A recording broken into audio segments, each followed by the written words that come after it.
नमस्कार। भारतीय संविधान की हमारी इस सीरीज में आज बात करते हैं एक ऐसे फंडामेंटल राइट की, एक ऐसे मौलिक अधिकार की जो हमारे लोकतंत्र की, हमारी डेमोक्रेसी की एकदम नींव है, और वो है समता का अधिकार। जी हाँ, राइट टू इक्वालिटी। ये अनुच्छेद 14 से लेकर 18 तक फैला हुआ है, और आज हम इसके हर एक पहलू को एक एक करके समझने की कोशिश करेंगे। तो चलिए, एक बहुत ही सीधे, बहुत ही सिंपल से सवाल से शुरू करते हैं। जब हम समानता या इक्वालिटी की बात करते हैं, तो क्या इसका मतलब बस इतना है कि हर किसी पर हर सिचुएशन में एक ही नियम, एक ही कानून लागू हो?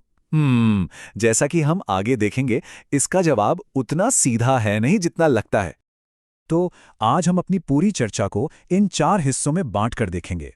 सबसे पहले हम समता के मूल सिद्धांत को समझेंगे, फिर देखेंगे कि भेदभाव पर सख्त रोक कैसे लगाई गई है।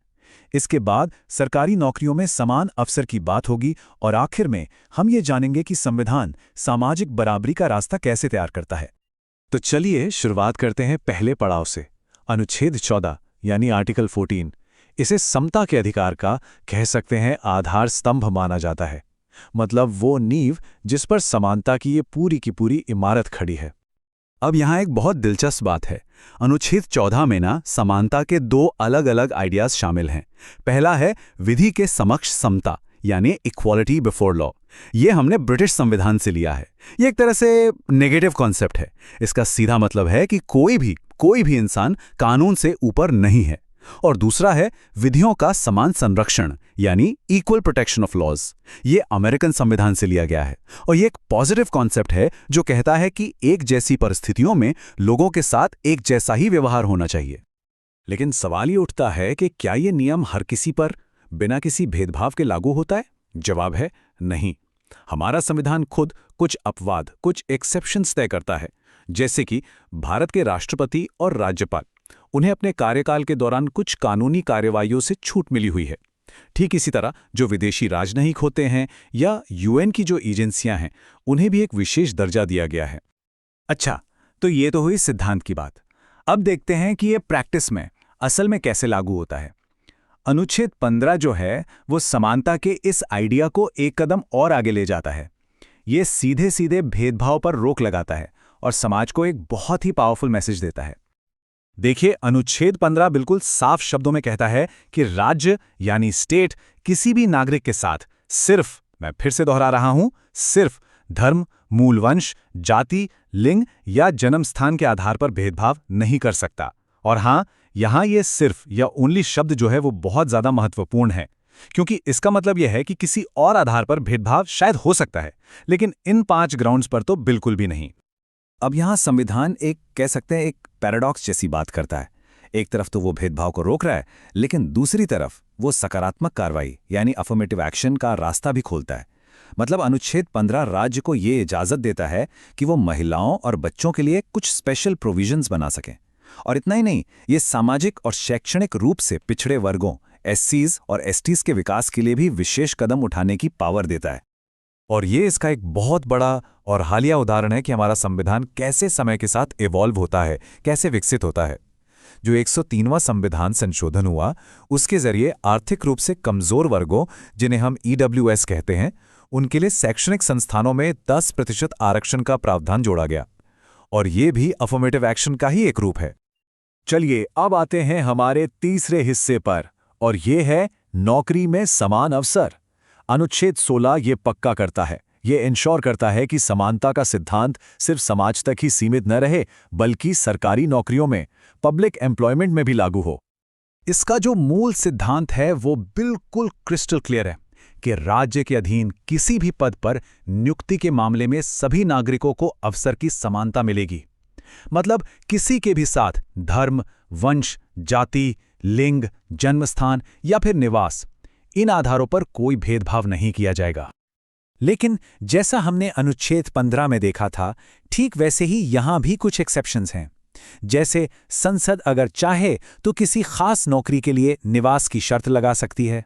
और सबसे जरूरी बात, राज्य जो है वो पिछड़े वर्गों या एससी/एसटी समुदायों के लिए आरक्षण का प्रावधान कर सकता है, अगर राज्य को ऐसा लगता है कि सरकारी सेवाओं में उनका रिप्रेजेंटेशन, उनका प्रतिनिधित्व पूरा नहीं है।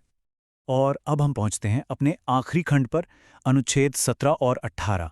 ये दोनों उन सामाजिक बाधाओं पर सीधा हमला करते हैं जो सदियों से हमारे समाज में असमानता की जड़ें बनकर बैठी थी। अनुच्छेद 17 एक बहुत ही मजबूत, बहुत ही पावरफुल घोषणा करता है। ये कहता है अस्पृश्यता यानी छुआछूत का अंत किया जाता है, खत्म। और इसे जमीन पर लागू करने के लिए संसद ने 1955 में एक कानून भी बनाया, जिसे आज हम नागरिक अधिकार संरक्षण अधिनियम के नाम से जानते हैं। एक बात और, संविधान में अस्पृश्यता शब्द की कोई डेफिनेशन नहीं दी गई है, लेकिन सुप्रीम कोर्ट ने यह साफ किया है कि ये एक ऐतिहासिक सामाजिक कुप्रथा है। जरा संविधान के शब्दों पर गौर कीजिए। ये कोई सलाह या सजेशन नहीं है, ये एक सीधा आदेश है, एन एब्सोल्यूट कमांड। ये कहता है कि अस्पृश्यता को समाप्त किया जाता है और इसका किसी भी रूप में प्रैक्टिस करना, उसे मानना कानूनन अपराध होगा। अब इसी तरह अनुच्छेद 18 एक और तरह की सामाजिक असमानता को खत्म करता है, और वो है उपाधियों का अंत, एबोलिशन ऑफ टाइटल्स।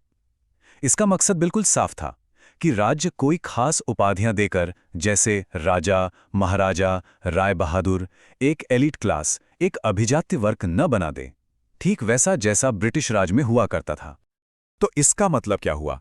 क्या कोई सम्मान दिया ही नहीं जा सकता? नहीं, ऐसा नहीं है।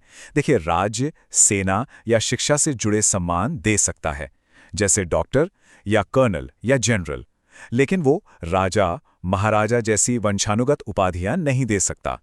और एक और बात, कोई भी भारतीय नागरिक किसी दूसरे देश से ऐसी कोई उपाधि एक्सेप्ट नहीं कर सकता। अब यहां एक और बड़ा दिलचस्प सवाल उठता है, भारत रत्न या पद्म पुरस्कारों का क्या?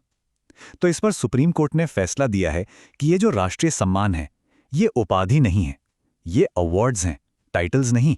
इसलिए ये अनुच्छेद 18 का उल्लंघन नहीं करते। लेकिन एक शर्त है, इन्हें किसी के नाम के आगे या पीछे, मतलब प्रीफिक्स या सफिक्स की तरह इस्तेमाल नहीं किया जा सकते। तो जब हम अनुच्छेद 14 से लेकर 18 तक को एक साथ देखते हैं, तो एक पूरी तस्वीर सामने आती है। ये सिर्फ अलग अलग नियम नहीं हैं, बल्कि ये एक दूसरे से जुड़े हुए सिद्धांत हैं। ये सब मिलकर एक न्यायपूर्ण और समतामूलक समाज की नींव रखते हैं, वही समाज जिसका सपना हमारे संविधान निर्माताओं ने देखा था। और अंत में एक सवाल जो सोचने पर मजबूर करता है, संविधान में जो ये समानता की बात लिखी है, क्या वो एक मंजिल है जिसे हम पा चुके हैं, या फिर ये एक लंबा सफर है, अ जर्नी जो आज भी जारी है?